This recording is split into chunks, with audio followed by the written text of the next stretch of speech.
ગારિયાધાર 5 કલાકથી ગુમ માસૂમ બાળક રઈસ જાહિદભાઈ કુરેશીનો મૃતદેહ પાણીની ટાંકીમાંથી મળ્યો। ભાવનગર જિલ્લાના ગારિયાધારમાંથી એક હૃદયદ્રાવક અને શોકજનક ઘટના સામે આવી છે, જેના કારણે સમગ્ર વિસ્તારમાં તંગદિલી વ્યાપી ગઈ છે। બાગ્યામન સોસાયટીમાં રહેતો 7 વર્ષનો માસૂમ બાળક રઈસ જાહિદભાઈ કુરેશી આજે બપોરના સમયે ઘરની બહાર રમવા ગયો બાદ લાપતા થઈ ગયો હતો। પરિવારજનોની ચિંતા ત્યારે વધી જ્યારે બાળક લગભગ 5 કલાક સુધી પાછો ફર્યો નહીં।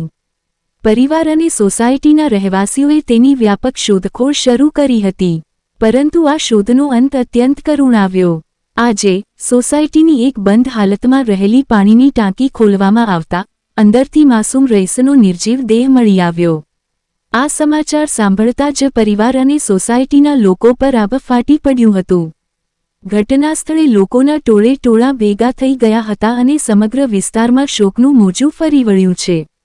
ઘટનાની જાણ થતાં ગારિયાધાર પોલીસ ટીમ તાત્કાલિક સ્થળ પર પહોંચી ગઈ હતી। પોલીસે હાલમાં મૃતદેહને પોસ્ટમોર્ટમ માટે મોકલી આપ્યો છે। પોલીસ હવે આ મામલે ગહન તપાસ કરી રહી છે।